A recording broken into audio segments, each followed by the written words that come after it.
nous allons parler dans cette partie de l'innervation extracardiaque ou l'innervation cardiaque en général. En étudiant l'automatisme cardiaque, comme nous l'avons déjà vu auparavant, et d'après les expériences de Friedenthal, un cœur dépourvu de toute innervation extrinsèque est capable de se contracter pendant longtemps lorsqu'il est bien entendu perfusé avec un liquide physiologique adéquat. Ceci indique que le cœur possède en lui-même les éléments de son fonctionnement. Cependant, ce cœur ainsi préparé est incapable de s'adapter aux variations des exigences de l'organisme. C'est par exemple pendant un effort. En définitive, le fonctionnement normal du cœur dans l'organisme est sous l'influence de deux systèmes. Un système nerveux intrinsèque qui est responsable de son automatisme et un système nerveux extrinsèque qui est responsable du maintien et du contrôle de cette activité intrinsèque. En ce qui concerne le système nerveux intrinsèque, nous l'avons déjà défini auparavant, il correspond au tissu nodal. Et ce tissu nodal est composé de plusieurs structures: le nœud sinusal, le nœud auriculoventriculaire, le faisceau de His et le réseau de Purkinje. Donc je vous renvoie à cette partie déjà étudiée. En ce qui concerne le système nerveux extrinsèque,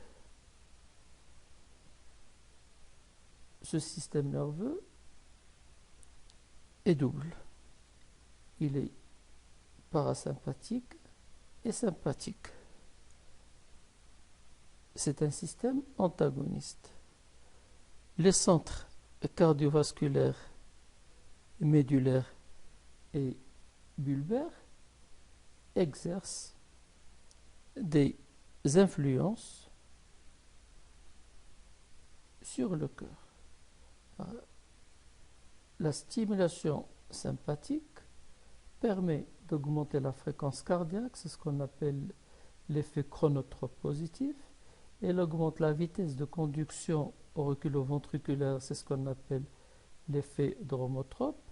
Elle augmente aussi l'excitabilité cellulaire, c'est l'effet bathmotrope.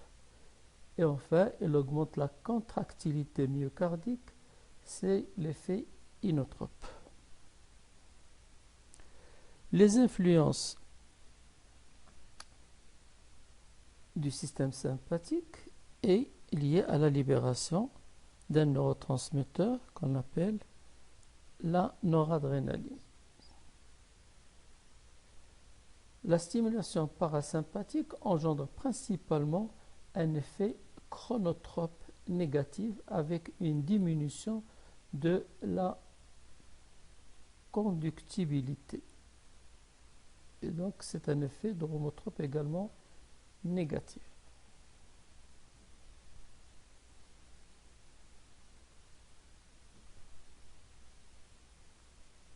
Nous commençons tout d'abord par l'innervation parasympathique. Les nerfs parasympathiques qui innervent les différentes branches du cœur sont constitués par des fibres préganglionnaires vagales, c'est-à-dire appartenant au nerf vague, et dans le corps cellulaire se trouve au niveau du bulbe rachidien et principalement dans le noyau dorsal du vague. Généralement, les fibres issues du vague droit passent d'abord à l'oreillette droite, puis ensuite arrivent au nœud sinusal,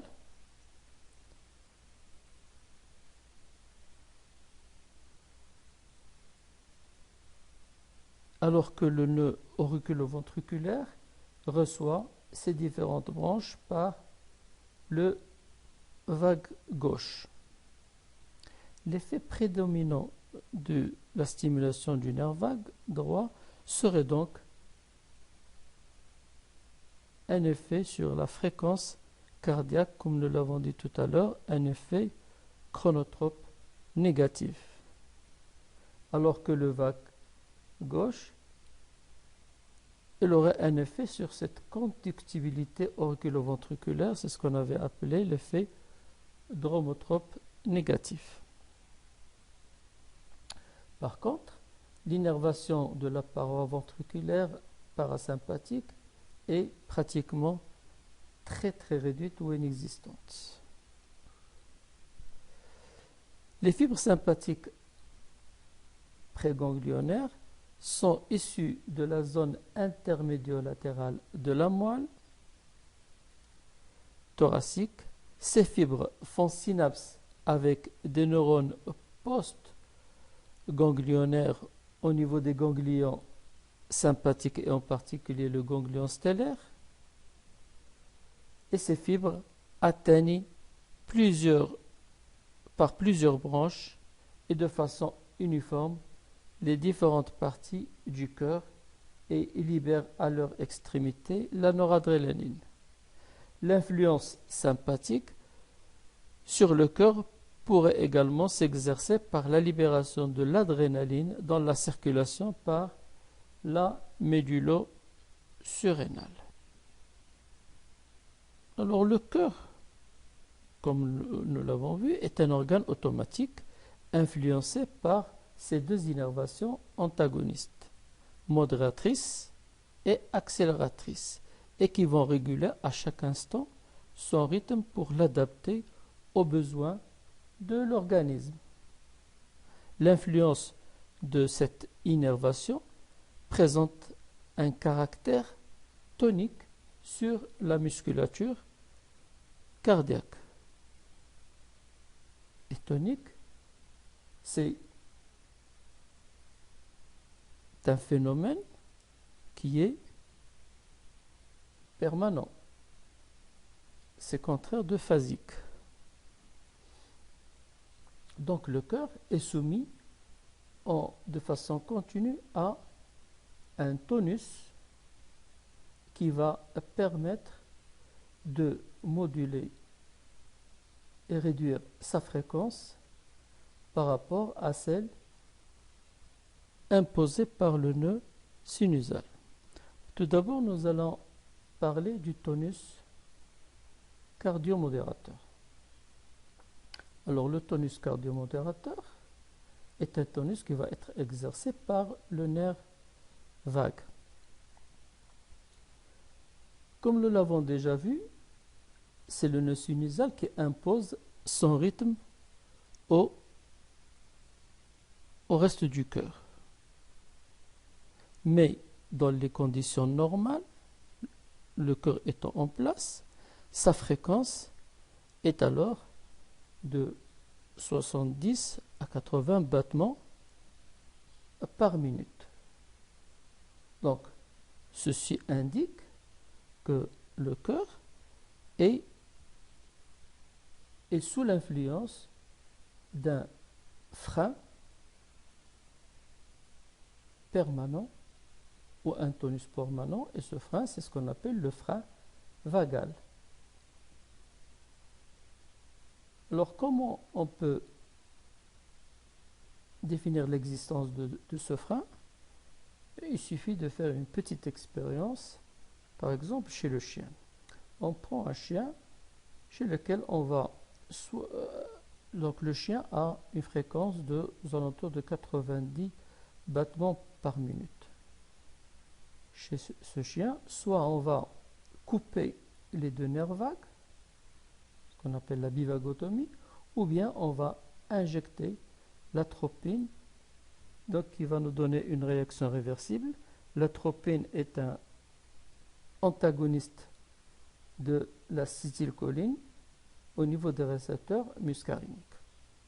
Donc la section des nerfs vagues ou l'injection d'atropine provoque une augmentation de la fréquence cardiaque. Et la fréquence passe de 90 battements minute jusqu'à 150 battements par minute.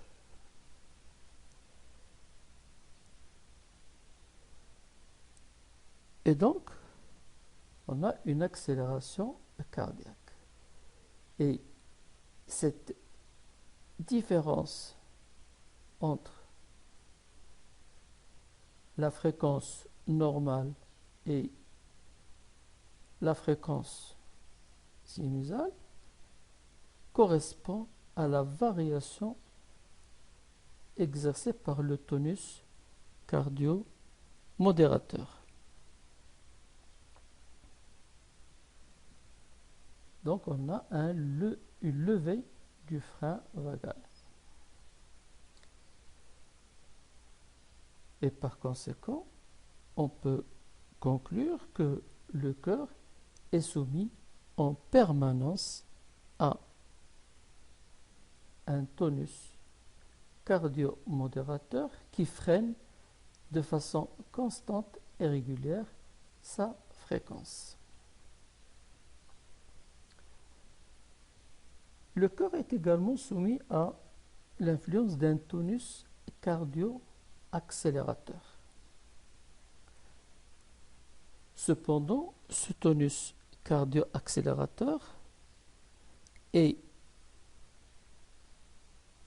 moins important que le tonus cardio-modérateur et son action est masquée par l'influence des nerfs vagues.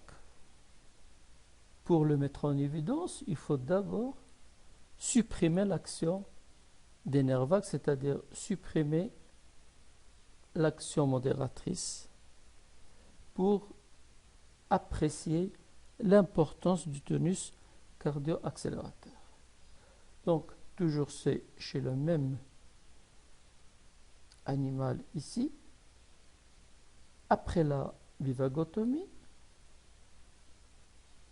on va cette fois-ci soit sectionner les nerfs sympathiques ou bien injecter un antagoniste non spécifique tel que le propranolol qui va agir sur les récepteurs bêta 1, bêta 2. Cette injection ou cette section va entraîner une diminution de la fréquence cardiaque. Et cette fréquence passe de 150 à 120 battements par minute.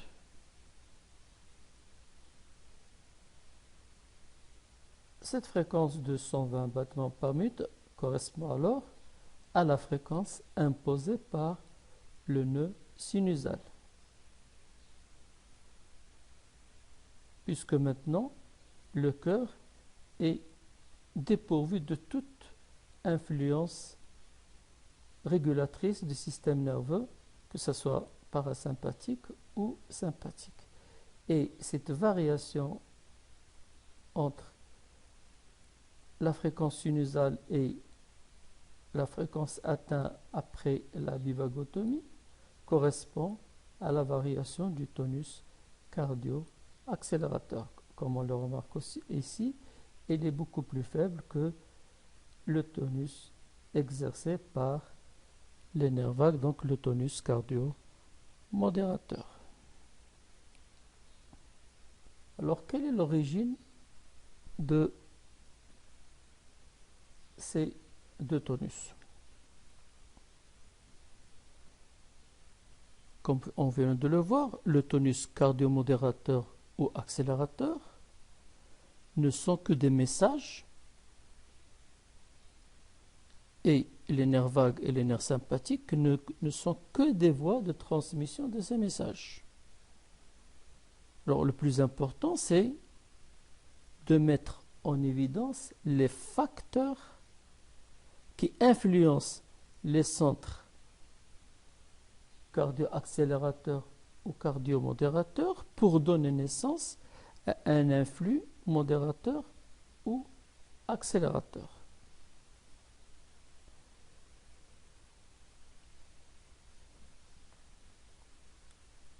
Pour ce qui est du tonus cardio-modérateur, toujours l'expérience chez l'animal, ont montré que lorsqu'on supprime l'influence des centres nerveux encéphaliques par section prétubérantielle, c'est-à-dire au niveau du tronc cérébral au-delà du bulbe rachidien, ne modifie pas le tonus vagal. Ces centres donc ne sont pas à l'origine de ce tonus. Par contre, d'autres expériences sont en faveur d'une origine plutôt réflexe du tonus cardio-modérateur.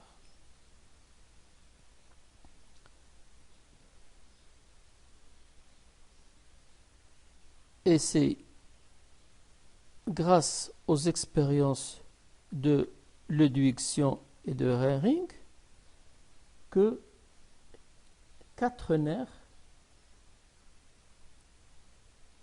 ont été mis en évidence et qui contribuent au maintien du tonus cardio-modérateur. 2 d'entre eux ont été découverts par Ludwigson en 1866 chez le lapin. Il s'agit des nerfs qui proviennent du sinus cardio-aortique et qui cheminent par les régions cervicales à côté du nerf vague. Et bien sûr, ils sont mêlés au nerf vague chez certaines espèces comme l'homme et le chien. Les terminaisons de ces nerfs sont sensibles à l'étirement et dans la stimulation centripète, c'est-à-dire la stimulation afférente vers les centres, provoque une diminution de la fréquence cardiaque.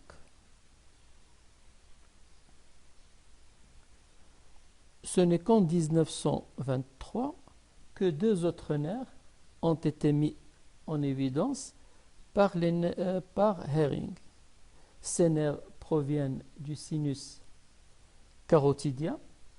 Ils pénètrent dans le bulbe par le nerf glossopharyngien, qui est la 9e paire de nerfs crâniens, et ils ont les mêmes effets que ceux de Ludwigson, c'est-à-dire sont sensibles à l'étirement et dans la stimulation centripète provoque une cardiomodération.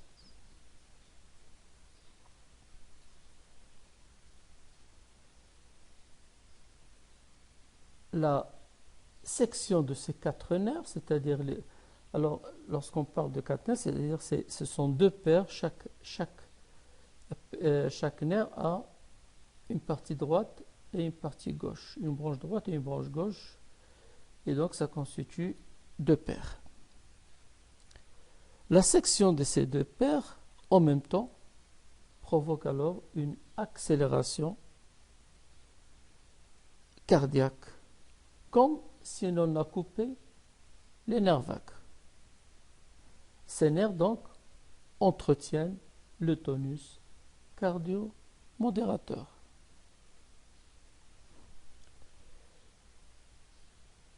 Et à partir de là, on peut déduire que l'ensemble de ces nerfs aortiques, c'est-à-dire le Ludwigson et carotidienne, les nerfs de Hering, constituent le frein du cœur en raison de leurs effets importants. Ces nerfs n'exercent leurs effets que s'il y a intégrité de tout le système cardio-modérateur, c'est-à-dire les centres cardio-modérateurs, les nerfs vagues et les nerfs dépresseurs. Donc il faut que le circuit soit intact pour que ce tonus cardio-modérateur soit exercé. En effet, si par exemple on sectionne les nerfs vagues et qu'on stimule ces nerfs dépresseurs de l'adduction et de ring, la stimulation centripète ne génère aucune modification de l'activité cardiaque, dans la mesure où les centres nerveux, même s'ils reçoivent l'influence provenant des nerfs dépresseurs, il ne pourra pas transmettre la réponse modératrice vers le cœur, puisque la voie de transmission vagale est sectionnée. Alors on comprend bien ici que l'excitant majeur qui induit ce réflexe modérateur est la variation de la pression sanguine qui règne au niveau aortique et carotidien. Un excès de tension artérielle au niveau de ces branches crée dans les nerfs dépresseurs un influx qui, transmis au centre cardio-modérateur et par la voie centrifuge des nerfs vagues, ralentir l'activité cardiaque.